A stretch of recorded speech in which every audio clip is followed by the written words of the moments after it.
Good day and welcome back to another DBZ Dokkan Battle video. And in this video we're going to take a look at how damage reduction works in DBZ Dokkan Battle. So I recently did a video on how the concept of guard works and how it factors itself into the damage calculation. And so I thought it'd be great to do a follow-up to take a look at damage reduction, because guard provides a little bit of damage reduction. So whenever a unit performs true guard, they have a 16% damage reduction. And so it's interesting to take a look at the concept of damage reduction, because it is something that is very powerful in a lot of situations. So the first thing we need to ask ourselves is, where does damage reduction come into the calculation? So basically what will happen is, if let's say a unit does 300,000 attack, that unit will then have their class multiplier applied, their super attack multiplier, their type multiplier, and then damage reduction will occur, and then your unit's defense will be factored in. So let's say, for example, a unit does 300,000 damage. If your unit has 10,000 10% in the form of damage reduction, then the attack stat of that unit will be 270,000. So take the 300,000 and reduce it by 10%, and then you subtract your unit's defense from it. So if your unit has 200k defense, you will then take 70k damage. It's pretty simple, but it's very effective. Because it applies just before the defense stage, it basically augments your defense. Imagine it essentially being a multiplication factor to your defense to a certain regard, but also obviously to the damage that you're taking. So again, just to clarify, if a unit does 300,000 in damage and your unit has 10% damage reduction, you treat it essentially as if you're taking a 270,000 attack. If you then have 20% damage reduction, then it applies the same way. It will drop to 240. Now the important thing to understand here, all damage reduction effects are additive.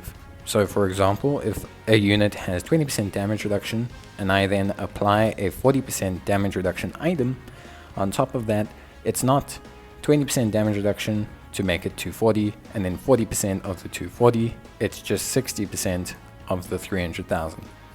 So whenever you apply a Whis or something along those lines, you are essentially adding it on to whatever damage reduction they have. So if I use a Whis and I activate Janemba's 30% damage reduction, then I will have a 70% damage reduction. It's also important to understand that damage reduction occurs before guard. So if you apply damage reduction and halve their attack, you then take your defense away from the attack, and then you halve that damage with the guard.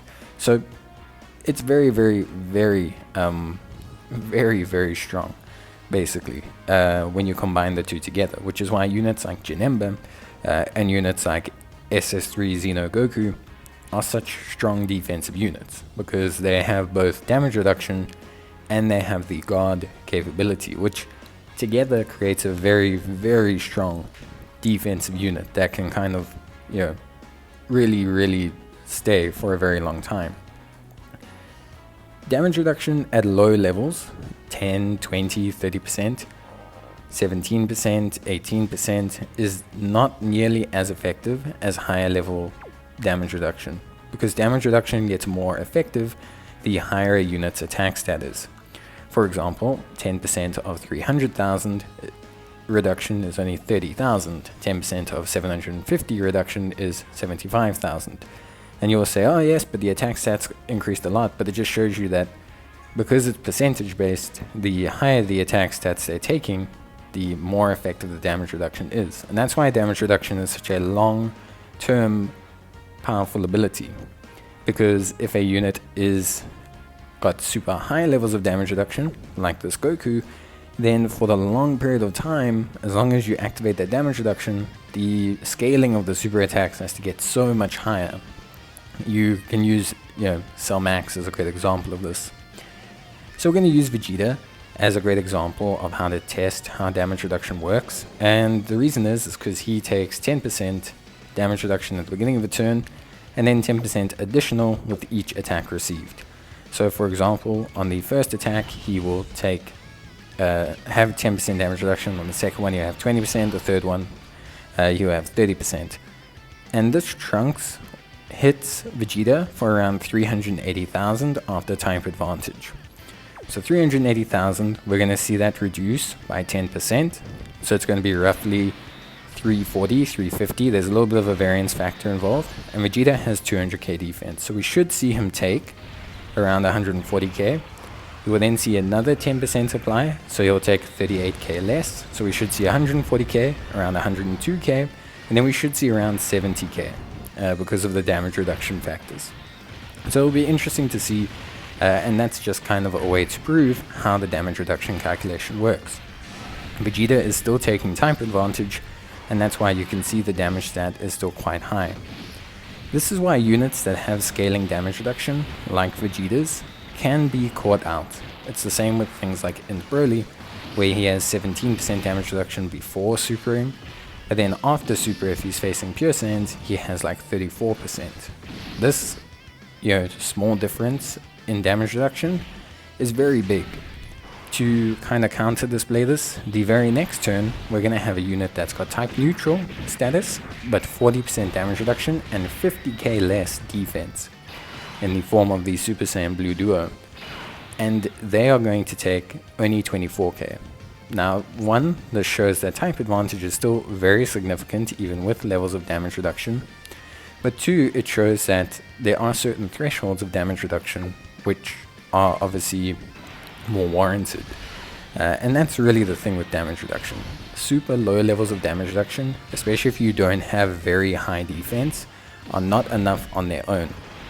A great example of this is Super 17 LR. He has 17% damage reduction, but he can only hit around 200k defense.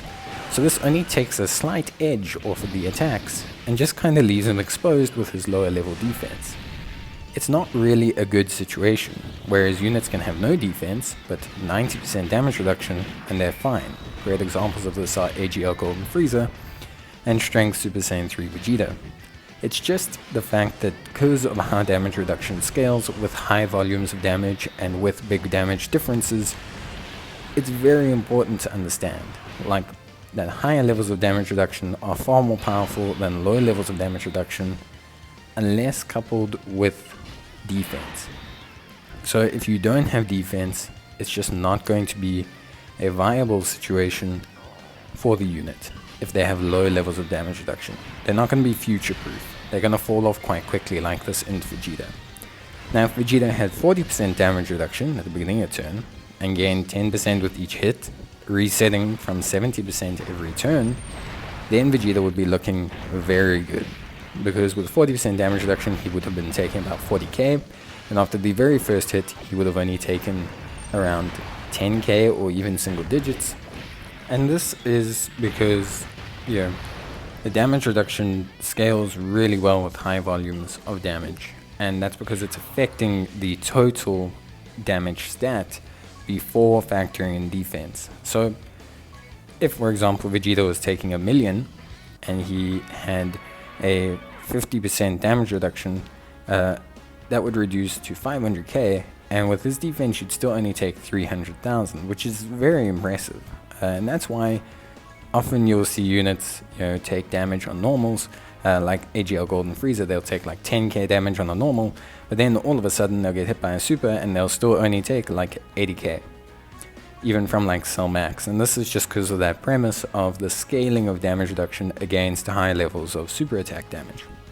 And that's pretty much covering everything about damage reduction. I hope this clarified how damage reduction works. I think obviously a lot of players like damage reduction, but it's good to always understand that there are certain levels of damage reduction that are more effective than others, and at a certain point damage reduction cannot make up for poor defense when you factor in how it works in the calculation. Damage reduction is also highly counted by type disadvantage. But that's going to be it from me. See you guys next time. Bye.